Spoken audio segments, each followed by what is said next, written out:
Hi, Tom. Hello.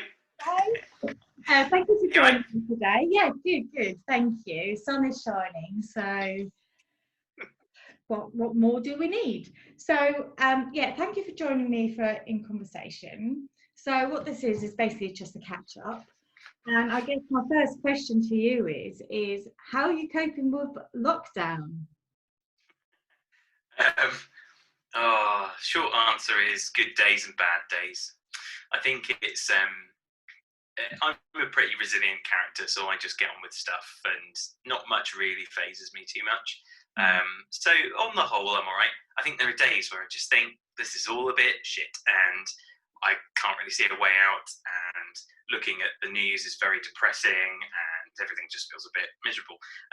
But those are sort of few and far between, I think. Yeah. I think the thing that's really getting to me at the moment is the grind. It's the daily kind of get up and you work and then you eat and then you sleep. And to a certain extent, it was kind of doing that anyway before all this, but at least I got to go out. Conscious, maybe. It's more now, it's more laid out to us to see. Yeah. There is a difference if something's imposed on you or if you're just doing it out of necessity or habit. So That's exactly it. If I'd chosen to be a hermit and shut myself away and work from home forever and not ever see anyone, I'd probably be having a really lovely time. And actually, a couple of my friends are like, it's fine. This is kind of what I was doing anyway. And, a couple, they work from home a lot, and they're sort of used to living out in the sticks and all that kind of stuff. And it's okay. And I've done that before. I used to live out in the sticks and I used to do a bit of work from home, and it's very similar. But you're right. It's the choice that's been taken away. I think that it's very disempowering, and that's the thing I'm finding tricky, because I like to feel like I'm in control, and I like to feel like I can choose my own destiny a little bit. And I don't think any of us really have that ability at the moment. yeah, I agree with you. I actually, when it first all started off, I coped with it quite well, in the sense that I understood what was happening and there are actions that have to be taken. So although it was all like quite disconcerting just as a world view, I also was like 100% like, yeah, this is the right thing to do. Now, in retrospect, I'm a bit like, oh, it's a bit naive because that all should have happened a bit earlier than what it did. And I must admit, since this weekend, I've struggled more with it because, so basically for anyone who's watching this timeline-wise, on Sunday was this weird announcement by Boris of lifting the lockdown, but with not much information. And that caused huge anxiety for me because I know there's been a lot of argument between people. Oh, it was clear or it wasn't clear. That's beside the fact. It was the fact that he said something without he took the reason away. He took the justification away. And actually, I really struggled, and I got really anxious and really confused, and all my PTSD, all my fatigue triggers came straight back. So I've had a really difficult few days. But funnily enough, now that more information comes out and there's more of a conversation about it and more fact driven, although some of it could be interpreted in different ways, I feel much more reassured. I'm like, oh, okay, right, I can get with the program now. Yes, and I totally agree with that. Yeah, taking political opinion just out of the equation. Mm-hmm. No matter what the views may be. But I felt that was the biggest mistake by Sunday, is that it was a statement without the substance. Yeah. And I think that's why it failed so badly. Yes, I couldn't agree more. I think from a psychological standpoint, people are fine to do things if there's good justification. They can understand the reasons why. And so if you start by saying, look, this is spreading too much, so we need to tell everyone to stay at home. We need you to do this because this is what our roadmap is, and this is what will happen if we don't. And I think actually the lockdown, they've been talking about this over the last few days. Lockdown worked really well because everyone just went, okay, yep, can see that. We want to get back to work, so let's all just go home and we'll do our thing. I also have to say the Brits are very unique in that way. because the rest of Europe and other parts in the world don't react in the same way as we do. And I think there's a bit of a cultural heritage there in terms of, you know, a Blitz spirit, a World War II, you know, we've all grown up with that image, and it's almost like, okay, we need to do our bit now. So we obey. It's the stiff upper lip. Yeah. It's the stiff upper lip approach, which is, well, this thing won't beat us. And a number of times I've heard people say, well, we're not going to let this thing beat us. Not that it knows that it needs beating, but, you know, besides the point, I think you're right, we as a population are pretty good and hardy at doing stuff that we think we need to do. And I think the issue with Sunday was definitely that, you're right, there was no justification. It was kind of, you're going to do this now. And if we had heard that particularly with things like the, you know, you're allowed to meet one person outside of your household at a 2 metre distance. And people went, well, why can't I meet both my parents? And they said, well, you can't. Yeah, they didn't. But why? They're in the same house. Why would it make any difference whether I meet both of them or one of them at a time? And there's no logical, it doesn't feel like to most people there'd be any logical reason behind it. As an epidemiologist, you would understand why. That you shouldn't be doing those things. Unless you explain it to people, it becomes very hard to rationalise, and that's where cognitive dissonance slips in. And that's where people then just go, well, why am I going to conform to that? Because there's no reason for me to. And so, yeah, this week has been a struggle for many. And I think that it's the thing that I'm finding really annoying, actually, is a lot of the people that are saying, but I'm finding it really clear and you're an idiot for not. And I think that people have forgotten to listen over the last couple of weeks in particular. They've forgotten that actually if people are saying that I'm feeling uncomfortable, I'm feeling anxious, I don't understand this message, maybe listen to them, because just saying you're an idiot isn't going to solve the problem. If you need people to stay at home, if you need people to be staying alert or whatever, you need to explain what these things are in plain language. And if they're telling you it doesn't work, listen, because otherwise they ain't going to be doing it, and then we're going to be in trouble when they then can't conform to what it is you need them to do. My thought process was, of being a business owner and in the marketing world, which, I mean, we both understand, how many messages were in that one statement? I was just like, oh my God, if I sent out an email that was that long, they would probably read the first paragraph and then they would switch off. It was like too much.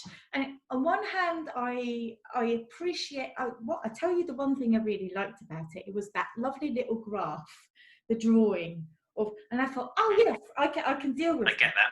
And then there was just like how shall I say it? No, I'm going to say it the way I think. Then there was just like a vomiting of information, and I was just like, oh, okay. And it was a bit of this and a bit of that.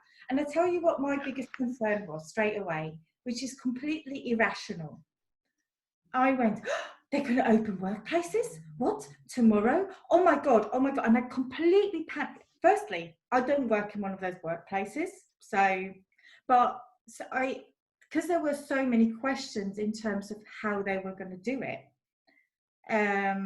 Without the statement of, we know there's a lot of questions now, we will answer them, and don't open until we've answered them.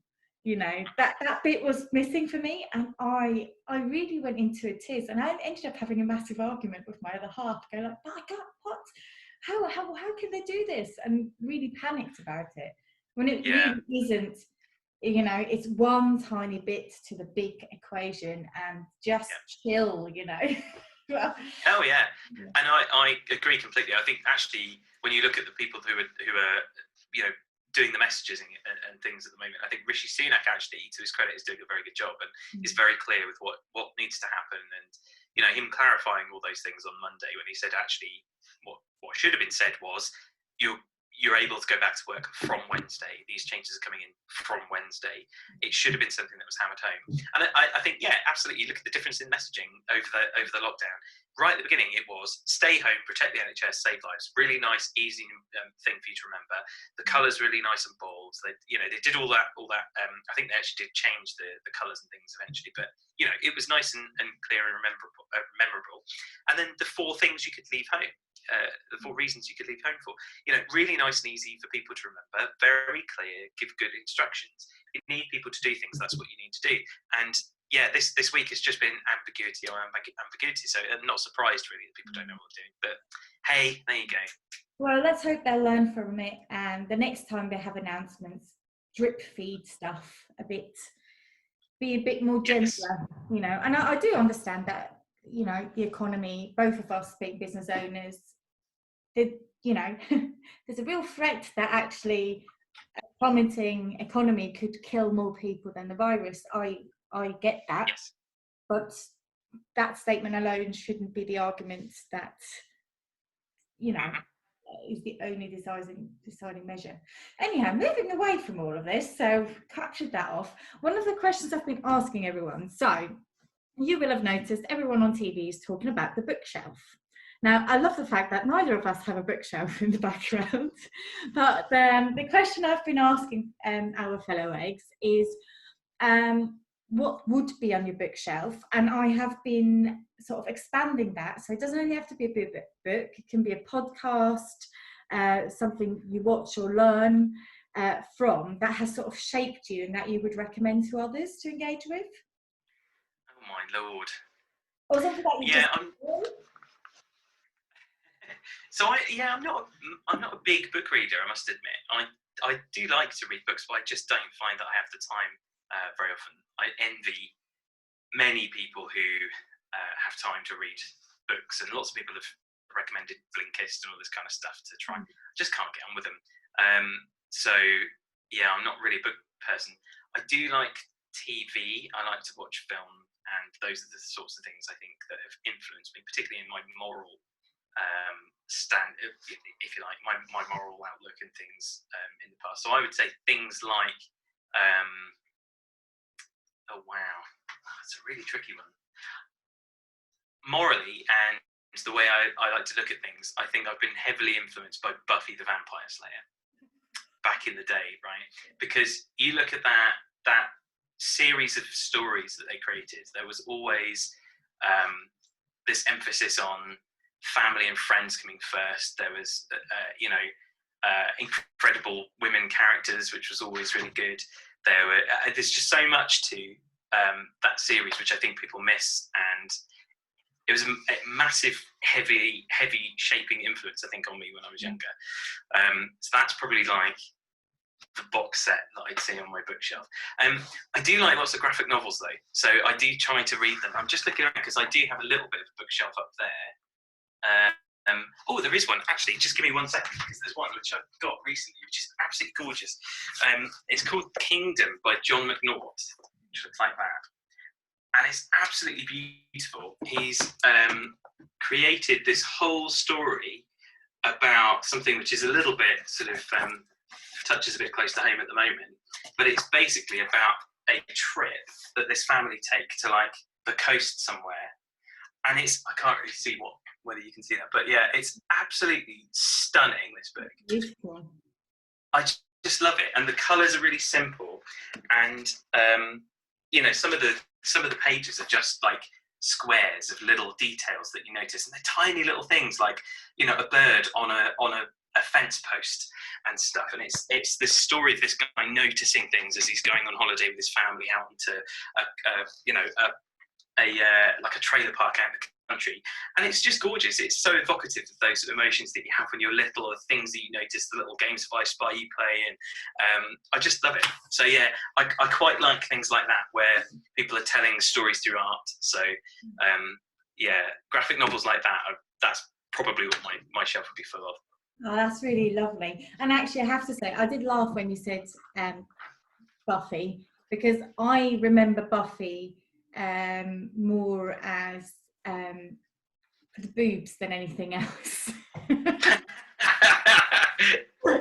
Don't know. But no, I really love the point that you made, and actually makes a lot of sense, because some people may not know that, but you're a great advocate of women in business and equality as a whole. And I have been able to observe that in you many a times, and I've always felt like, yeah, this is so cool, that the fact you even think in those sort of nuances. So thank you, Buffy, I guess. So I just realised there's not. Normally, I start off completely different, and I got completely side-railed. So obviously there will be some people that haven't had the pleasure of meeting Tom at one of our events. So just for those that go like, who is this dude? What does he do? Can you give us a really quick synopsis of what it is you do? Yeah, I can. So yeah, Tom Haczewski is my surname, by the way. Which I think is always one of the first things that people ask. I run a company called The User Story. We are a user experience research and design consultancy agency. We work with lots of different companies to help them improve their digital experiences. Things like software as a service apps and mobile apps and things like that. And we do it through doing lots of research. So we basically put things in front of people and we observe their behaviours, and we use those findings to improve their experiences. So we normally work out of an office in Norwich, and we normally have a lab which we do most of our research work from.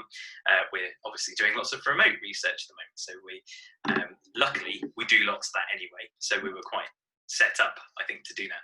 And I've worked with lots of e-commerce companies, retail and fashion. I've worked with an awful lot of financial services as well. That's it really. And then you're also part of a beautiful, I don't want to call it a networking event, because I don't think that does it justice, but with Hot Sauce, which I absolutely love, and I've not been enough, and I'm hoping to be able to attend more once we're out of this. But actually, you guys have been really innovative and have been putting on, from what I hear, because I always end up being on a different bleeping course at the same time, have had really engaging virtual events as well. So really glad to see that you're really pushing the boundaries there as well. Yeah, we did a workshop just last week actually. So I'm the sort of lead organizer, if you like, of Hot Sauce, which is a creative community, I guess you'd call it. And we used to do monthly talks and workshops. At the moment, obviously, we've postponed while we worked out what to do. We did put one on last week, which was a workshop with our good pal Chris Bolton, who is just awesome. And he's a user experience designer for Redgate in Cambridge. And he is an absolutely brilliant illustrator. And he does this thing called sketchnoting, which if you go to a conference or you watch a talk or you're in a meeting, whatever, you use very simple drawings to describe what you're seeing so that you remember it better. And so he did a little workshop last week on how to do it, and he's just awesome. So yeah, little things like that. We get speakers to talk about innovations in product design and solving big social problems. So yeah, I'm quite looking forward to seeing what we can do over the next couple of months, really. Yeah, no, absolutely. So just to wrap up, because I'm just looking at time, another thing that we do at the end is we have our jar of random questions. Uh-oh. And I mean random because I wrote them quite a while ago, and I can't actually remember what's in there. It really is random. Yes, it really is random. So I'm never quite sure how appropriate they are. As I have seen over the last few weeks. So I've just pulled one. Okay, here we go. In 40 years, what will people be nostalgic for? Actually, really, let's be honest, we're not going to go back to what we knew before. So, do you know what? I think it will be driving themselves around. I think that 40 years' time, the likelihood is the majority of us won't be driving, and I think a lot of us will miss actually driving ourselves around and not just calling up the latest, Google cab to come and take us somewhere. So yeah, that would be my prediction. Yeah, I agree with that, because we were in the process of buying a new car quite a long time ago, and we were looking at automatics, and I just went like, no, must have a gear stick, because it's not fun to drive without a gear stick and going a bit of exactly. Yeah, maybe we should just explain that there's a puppy. I had to pick her up because she was wandering about, and I just thought I'm going to get a wee somewhere in the room if I don't just pick her up. So yeah, she's being a little nuisance now, aren't you? Yeah. Come on, dear. Yes. Oh, that must brighten everyone's day. So yeah, we were talking before we went live. That's what it's like to have a puppy in lockdown. We're getting. It's fun. It's fun. It's still a lot of work. Yes, I know. It's still a lot of work. It is like having a toddler. But it's been really useful actually, just being at home. I would have been at home anyway, so nothing's really changed because I've had to have been here.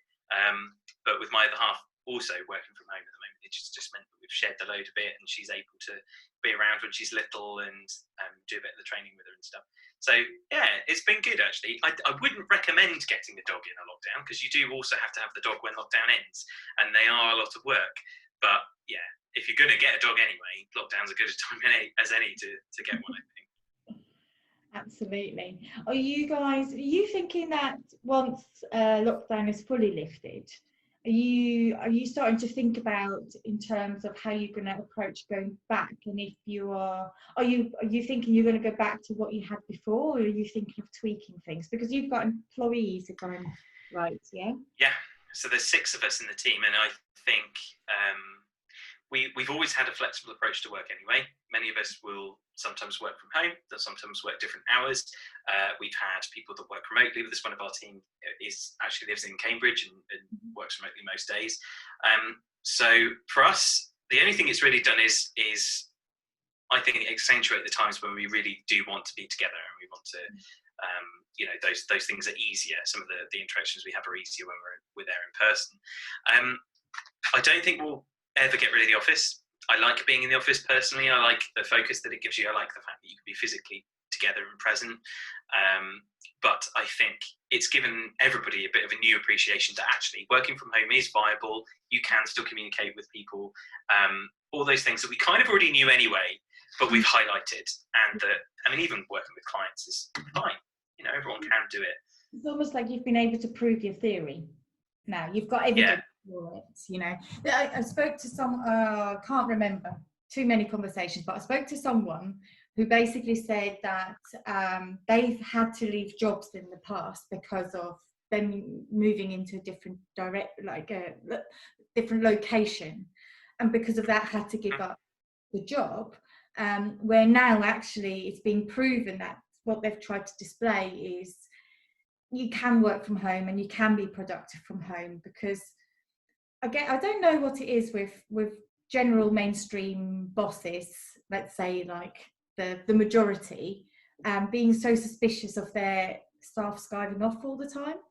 Because if you love your job and enjoy it, then and also you can't really skive because you still have to do the work in hand. I mean, you'll get found out otherwise, surely. Of course, it's a trust thing. And what I would say to all those people is that by its very definition, inflexibility in things like your working hours, or where you allow people to work, if you're able to provide people with laptops, any inflexibility is essentially also anti-diversity, because what you're essentially saying is we don't want anybody to work for us who has children, who has things, maybe they care for people and they have people who depend on them, because you're telling them that they need to be in a place between certain times. We don't need to do that anymore. If you work in the industry that we do, it is not required. It's never been required. And I think to suggest that it is, you're essentially saying we only want a certain kind of person to work for us, and I think that's wrong. So I've always been of that opinion. I think I'm really pleased that some companies are now starting to come onto that. And I think the other thing is trust. I think that a lot of people have trust issues. These managers have trust issues. And if they're telling you that you should work from 9 to 5 and that you should be in the office, what they're essentially saying is, I'm checking up on you all day. And I don't think that's right either. So, wow, I think that's a perfect place for us to finish our catch up. I really love that. It's a really strong message. And I hope that anyone who watches that, if anyone ends up watching it, who knows, can take that away with them if that's not already their belief. But no, amazing. Thank you so much. Keep safe, keep well, and hopefully I'll see you with a cocktail in hand soon. Yeah, that would be nice. I'll see you soon. Take care. Bye. Bye.